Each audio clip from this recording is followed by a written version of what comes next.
When you bring up special services, not for me, just as a layman, so to speak, I'm thinking distressed assets. Is that what you're referring to? And is that something, I thought those were all kind of cast aside It's and interesting. worked out. Special servicers have, there's a lot of different meaning now to special servicers. And I mean, Mike, I think you were involved in the Las Colinas Four Seasons sale. I mean, you know, servicers get back products at all different levels of the market. They just happen to have been over leveraged at the time. Doesn't necessarily mean they were terrible assets. You know, the Westin in Las Vegas was not a terrible asset. It was just over leveraged. Right? For your platform, auction.com, that worked perfect. I mean, for that technology, that platform, distressed assets worked really well for it, correct? Was that well, I would tend to say that we were born as a result of servicers and other lenders who You were. Yeah, we were born in 2009 on the commercial side, and it was a direct result of relationships that we had with lenders and servicers saying, help us help us dispose of volumes of product, okay? But what we have seen basically is an evolution of our, and a maturation of our process to, since 2012, I would tell you maybe 15% of our business would be termed, disposition oriented with distress. You have a new commercial line that does. Well, most of our business is really, we're representing individual sellers, just like most of these folks, or institutions that have cash flowing, performing assets. I think we're not the biggest distinction, and I think most of these guys here, we've had the privilege of doing business with just about everyone here. We're a marketing platform. We're not a brokerage company, and we're not a real estate company. At the end of the day, we're a marketing platform that uses technology to create democracy and to create, I think, transparency, where people appreciate and they trust it. Well, the thing I love about that program, like all of us in here, we'll run, you mark something and you do a call for offers, and then you'll do a best and final. Invariably, somebody's going to get mad and upset because they thought they should get, the last call. Your process, I mean, so if you guys hire us or Eleanor or whatever, and we put it on your platform, it takes all that out the window. I mean, it's completely arm's length, and it's whoever hits the biggest button at the end is gonna. So it's not about anybody, feel like they're slighted, and just like that when we did with you guys 2 weeks ago in Fort Worth. I mean, it went $4 million over the reserve. And I mean, who would have ever guessed? Which hotel was that? Residence Inn, or Hawthorne. Hawthorne. Wow. The great It's like part eBay about, for hotels. I love it. Actually, it's better than eBay. Better than eBay. Because I actually don't like eBay, and I'll tell you why I don't like eBay. 5 seconds, 4 seconds, I think I have the deal. Yeah. And all of a sudden somebody comes in with a I faster hate processor. that. I lost that. They get it, and I don't have, to Keith's point, I don't get the last look. I don't have an opportunity to, would I have paid a higher price? Probably. Is the hammer But I coming down never yet? had the ability to do that. Interesting. And in our process, obviously, we really do believe in democracy, and part of that democracy is allowing people, everybody to have the last look, and if bids are placed under 2 minutes, we put extra time on the clock, and it's for 2 reasons. Number one, for people not to make emotional decisions. We don't want somebody with 5 seconds left to make that kind of decision when we're talking about a multi-million-dollar asset. That just doesn't make sense. Yeah. And so to give people time to make an intelligent decision, and then secondly, so everybody gets the last look. To Keith's point, nobody feels slighted. The broker, they can't go back to the broker. I came from that world, and I used to hate. People come back. the yelling out They of come it. back It really to me and they does. said, you monkeyed around with the process. Yeah. And that's It's not true. it's the ultimate from best and final. It's the ultimate best and final. Yeah. Is this the wave of the really future, is. though, in terms of technology? How you buy and sell? Is this the new? You have The to new prove normal? up your funds before you can bid. And so that discounts some people that might have been able to bring financing Right. outside the deal. So not every deal. Not every deal. There's some due diligence issues we're getting pushed back on, upfront money people spend. But to Anthony's credit, he has actually brought it as another viable thing to consider. It's probably, I would say, in the last 2-3 months, the biggest change I could have is when actual sellers come to me and say, is this an asset that we should consider you teaming up with auction.com and not on distressed stuff, but on 10, 20, $30 million assets. So Right. credit to him, he's really done a great job. And I will say that they're discerning, and, they want, guy calls and said, I want to put this on your platform. Anthony and I turned down one this week because, the guy wasn't reasonable and we didn't think it would sell. Mhm. So why take it? I was glad we turned it down because now we didn't waste either of our time on it. Yeah, the interesting thing, and not an editorial certainly for our platform, but, we rely on brokers. They're our customers, and at the end of the day, we also rely on sellers and buyers, and everybody has input. Everybody likes certain things. Everybody, some people don't like certain things, and, we just announced some product offerings, David, that you had just mentioned before, where we realize that a one-size-fits-all approach isn't practical for most of the market. So we've rolled out 3 different product offerings that we think make a lot of sense. And again, I want to thank many of the guys in this room because they had input in that process as we created now not only live bid, but now our managed bid, which is really the best of both worlds. Traditional brokerage using technology, and then our Offer Select, which we are rolling out in July, which really takes the traditional process totally online. It just gives it a tech spin. So if people want to make offers, their list price, they can negotiate terms. There can be contingencies now. Highest price doesn't necessarily win. It's really what the seller wants. So again, a lot of that input came from the community in our quest to make sure that we're doing the things that our customers want. And so there'll be more details to follow, but we're really excited about our partnership with many of these brokerage companies in this room. Cool. Kind of a transition. I wanted to ask you about brands. There seems to be a new one popping up. Every conference, every other week. And I had a friend ask me, David, why do all these hotel companies keep launching these new brands? And I had my answers of why I think, but I thought I'd love to get it from you guys. Why is there a need for these new brands? And obviously the hotel companies believe so, and there's revenue coming from them. So why are these new brands coming into the market? Yeah, Doug, you should take that first, I think. Brands come in the market so the franchisors can make money. Plain and simple. It's exactly what Anthony was saying about our good friend Henry Silverman, who created the multi-brand concept, and he was the first one. There used to be this big argument between Bob Hazard and Henry Silverman, whether you kept the brands as one company or whether you kept the brand president. And Henry went out on that, but certain respects, certainly if Hilton's coming out with a True or something like that, they see that there is a knowledge. They see that there is a base out there.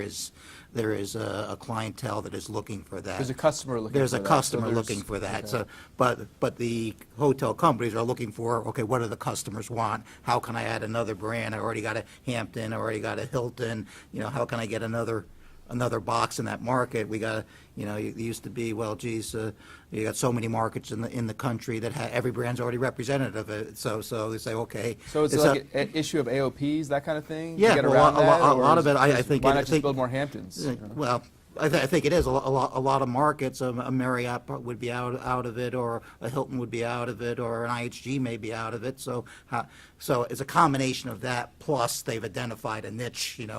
Who would have thought you have a brand just for healthy people? Who would have thought you have a brand for? Yeah, well, millennial. And that's the other thing. Everyone talks about millennials, bro. I was reading an article. They don't have jobs. From what I can tell. Somebody that I come from a franchising background, and what I can, lend as far as 2 cents to this question is, I was at a national AHOA meeting when fair franchising was a real hot topic, and as Yeah. you've noticed over the years, that really has waned down. And I remember standing up at one of those meetings and saying, you blame the franchisees, look around and blame yourselves, because at the end of the day, if this guy doesn't take the application and the brand, 5 of you behind him will take it. So, until you stop, of course the franchisors are going to create opportunities because that's their business model. Their business model, customers, capturing as many as possible. That's with loyalty programs and with product. Differentiation of product by segment. But, the real thing that makes a franchisor tick, particularly publicly traded companies, are the revenue streams, right, Doug? And, it comes down to having viable revenue streams. And There's only so many days inns you can sell, only so many Econo Lodges you can sell, so you need another. And as long as developers buy it, That's the thing, right? I think continue to- they'll create the brands. I think a lot of What I things- think right now is very interesting, and again, when you see dual branded products, I think that really is the way of the future, particularly with larger urban markets or university markets where you have different dynamics in those markets, and you really have to understand your customer base. I see that as a huge opportunity for brands, and I think you'll see a lot more of dually branded products. There's being new developed dual and brands created. now that are not even under the same hotel umbrella. I think in Denver there's a Meridian and a Yeah. White AC, Lodge- or White yeah, Lodge they're doing serves one that's us not a lot. even- They're they're- from Chicago, they did Friday. yeah, try Yeah. right through the loft. Right? That's, You know, if you look at the franchise upfront cost, I don't know about you guys, but it seems to me that this, in the last 24 months, they've tripled. I mean, Hampton was 65, now it's about 165,000. The Courtyard's 150. If you take the upfront franchise fee, and depending on how you keep score from the res fees, the franchise fees, national market low, it's about 14% of your top line. And then if your hotel is based, the value is based on that franchise, then the franchisor pips it, and depending on how you keep score, that pip's coming out of the owner's equity. Yeah. But bottom line, simplified, I mean, it's about a 28% of your business is owned by the franchisor.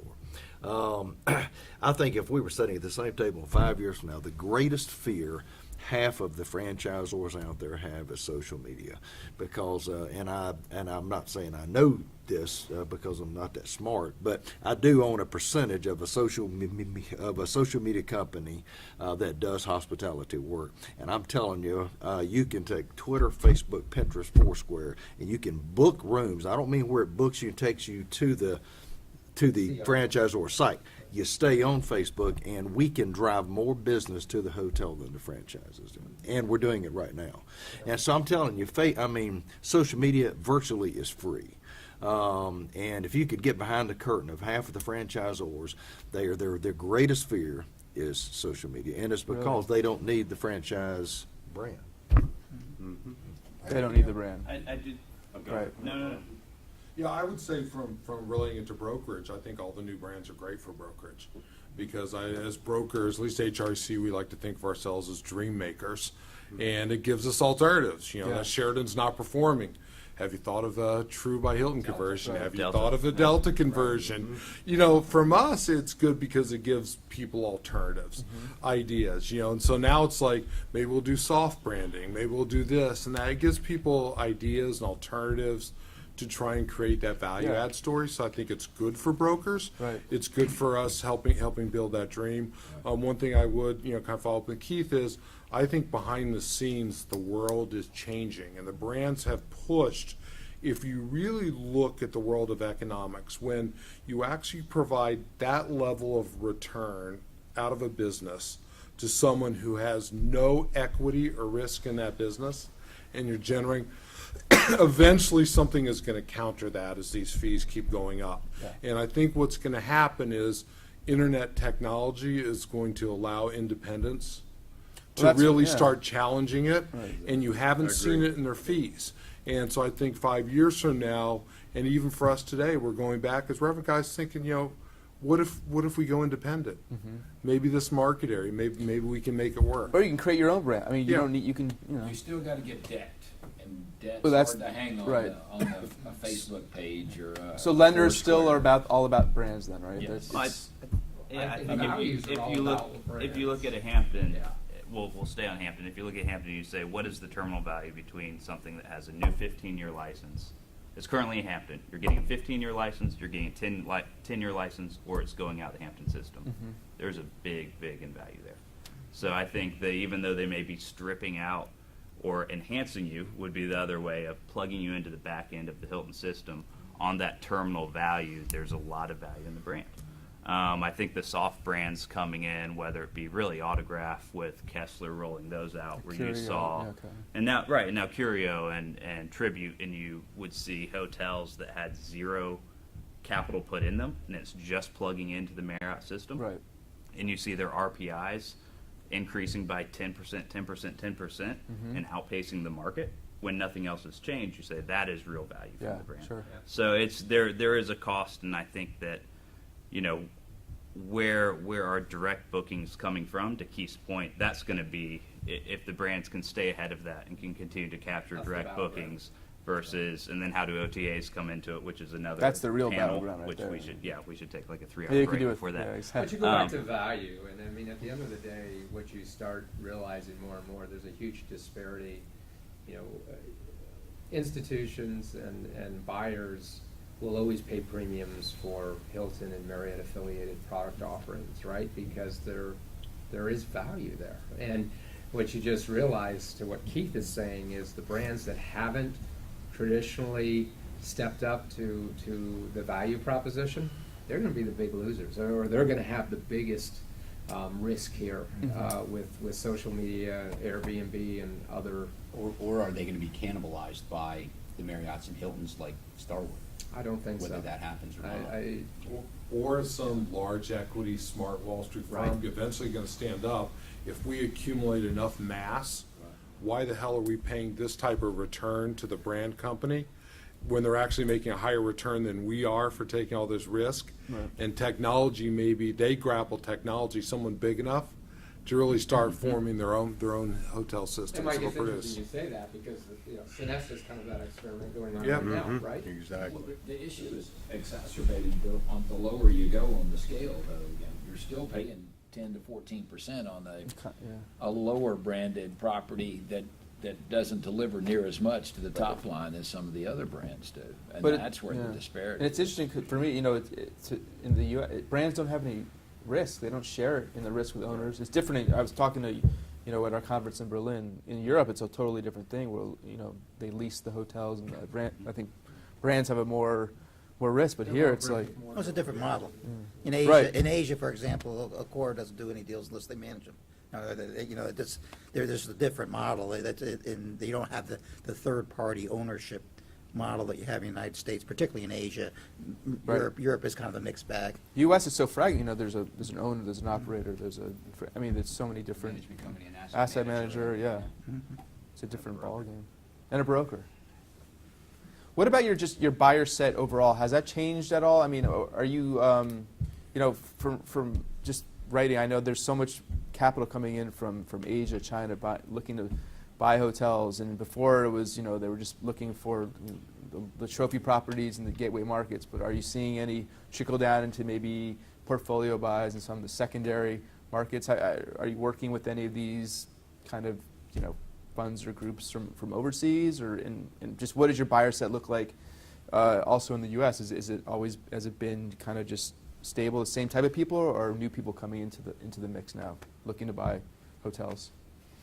We, you know, deal with a certain segment, and typically the sub-10 stuff, and it's local regional operators, and they're flush with cash right now. They're willing to pay up for the deals, especially the better branded stuff. So they've helped soften the blow on some of from the REIT loss there, but, you know, that's what was really propping up the pricing earlier on. But back to what Anthony said, his platform has introduced some new buyers into the game that were not traditional hoteliers, and there are people, buyers that are looking at different type asset classes right now. I want to tell you, we're getting a whole lot of overseas money that's not already here. So we're a little different because we do beyond just hotels. We have all the other different asset classes. And so one of the things that we've seen is some of the folks that are moving out of multifamily into the hotel space. Because they're getting out of multifamily at a much lower cap rate, and they're looking at hotel and saying, wow, this is a 4 cap or this is 9 cap. Where am I going to put my money? I'm going to move it to the hospitality space as opposed to the multifamily space. And I'm right, hotels are the riskiest Yes, asset other than there. casinos. Other than casinos. Yes, outside casinos, the highest rate return. And what is the reason Because behind of the that? risk factor, the operational risk 'Cause factor, and the- that you only it's not a have lease. overnight leases, Right. not long-term leases. It's a perishable It's a item, perishable, real- yeah. perishable Right. product. But, you know, we're also seeing, at least on some of the $20 to $35 million kind of mid-market stuff, you know, we're seeing some Koreans starting to pop up. Yeah. We're seeing some Mexico inflow money. Not enough that you're gonna shift your whole buying routine, but I think it helps supplement some of the public REIT loss. And I still think, for most of it, it's private equity, usually fueled by an operator sourcing the deal, at least for that $20 to $35 million range. Yeah, to what Steve said, I mean, we're in a fortunate position, much like I think Peter's group, in that we deal with all commercial asset classes, and it is not uncommon in our platform to have international buyers. We've had a lot of Chinese buyers, even though with the currency loss there and with the stock market collapse of value, it was even more of I think, an igniter for them to get money out.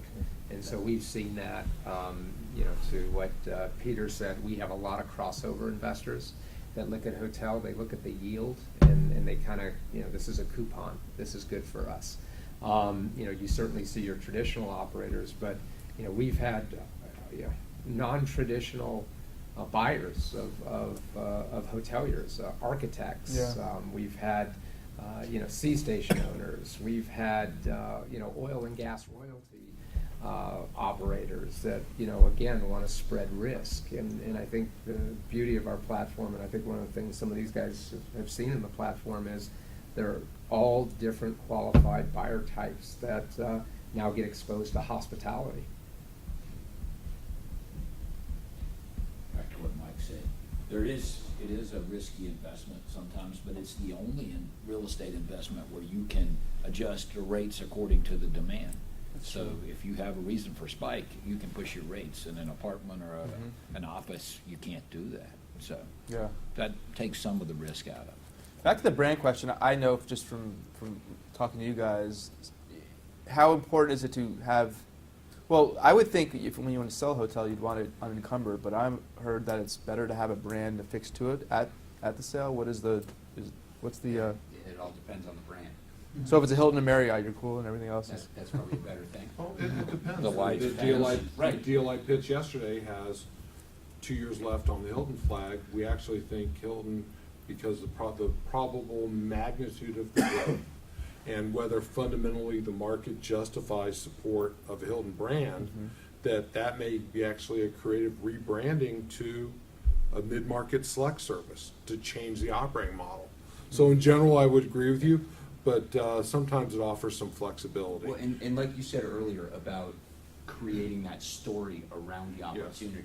If you have that property that is branded and the brand is expiring or terminating in the near term, you create that story, and sometimes the creation of that story is more valuable than the brand.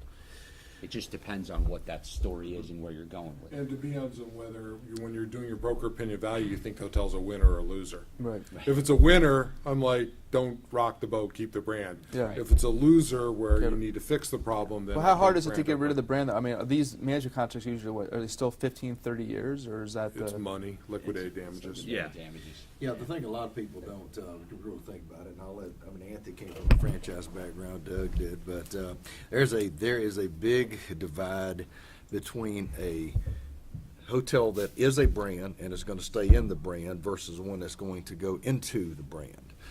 Your franchise rep is commissioned to sell a new franchise. If it's an existing franchise that goes through the compliance side, and depending on the franchisor, that franchise rep may or may not make a dime if it stays in. They're going to PIP incredibly hard if it's in the system, staying in the system. But the franchise rep over here is incentivized that he's going to call you back.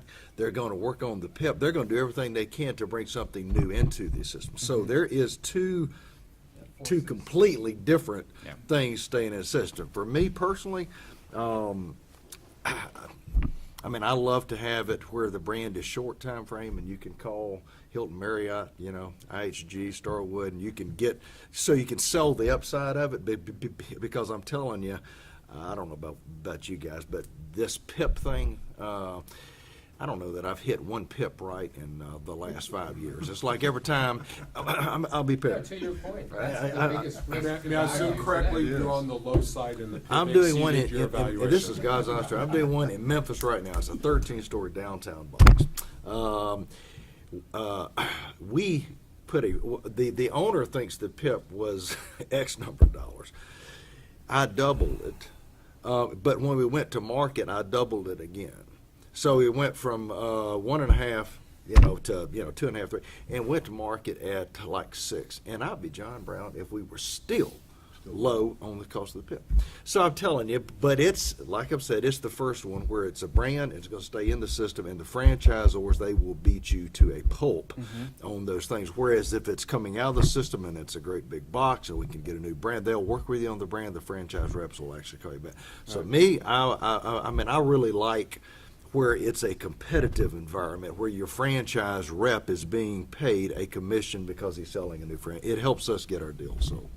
Yeah. All right. Well, time flies when you're having fun. We're almost at that time where we have to say It's been an hour and a goodbye. half already. I know, right? Yeah. So, last thing I'd like to do, we'll go around the room, and if you know of Chris Matthews, he always has a segment called "Tell Me Something I Don't Know."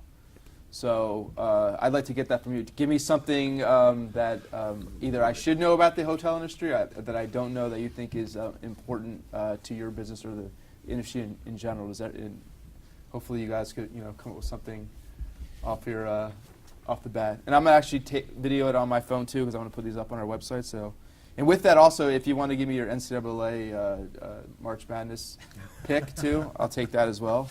So Who did you pick? I picked Our contest? UVA. So I'm gonna start. I was started with Doug first. Anthony, we're gonna start with you. So give me. There you go, Anthony. Come on. The I don't know, huh? Give me something The crystal that ball, I don't is know. you're going to see a continued consolidation of brands or of ownership of brands, I think, in our industry. And I picked North Carolina. Herb.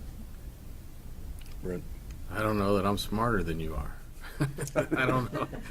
But UK will win the NCAA. UK, really? That's Yeah. is a leader If they here. get past North Carolina, they win it all. Yeah. I still think secondary, tertiary markets are great places to invest money. And I'm picking KU, Kansas. Kansas. I don't know about basketball, but if you look at the last downturns, the stuff in second tier, third tier markets was much more from a resilient standpoint than the large urban boxes. So if it were me, I would be buying the things that the REITs want to buy, but in quantities that they're not interested in, and I would buy it in second and third tier markets. Peter. I think that the cycle has a little more room left to run than everybody's given it right now. I think probably through 17 into 18, just based on market fundamentals. And I'm with Anthony on North Carolina. Okay. This is gonna be up close and personal. Yeah, I know. Yeah, can I get this space? You're a good-looking young guy. You don't want me to ruin your photo. Oh, you know what? Now I've run out of space on my phone. Give me yours. Give me yours. Now you get to think about it for a second here. Thanks for starting with Anthony. Sure. Yeah, that was good. Damn iPhone. Hold on. Amy, what is this? I'm just. I'll just smile. All right, you ready? Good day. You're on. I think that there will be buying opportunities, even if there is a downturn. I think there can be focus from buyers, whether it be fund life issues or debt issues or other things that are the catalyst to drive exits. But I don't think that it's necessarily a time where everybody has to dive out of the market. Mr. Cahill. UNC. I think the hotel transaction market is still strong. It's going to remain relatively healthy. The only thing to worry about is pricing. For some sellers, that may be of a concern, but also may be a good opportunity for buyers to come in as pricing softens a bit. And I'm going to go for the number 2 seed, Michigan State Spartans. Out on a limb. I think you're going to see transactions continue into 17. I think prices will stabilize. There will be individual demand, local demand, as opposed to the public stuff.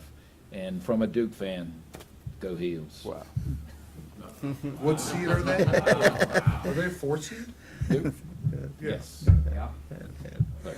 I think the brokerage community is probably the community that has the best insight to what's going to happen in the industry.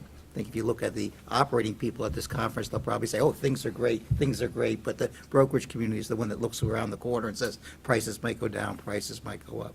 As far as the NCAA, I'm disappointed to say it's the first year in many years that I haven't picked Georgetown to win, but I'll go with Xavier this year. Xavier. All right. Well, thank you all, and I also want to thank Access Point Financial. They were the sponsor for our roundtable, so I want to thank them, and thank you all for joining us, and have a great Hunter Hotel Conference. Thank you.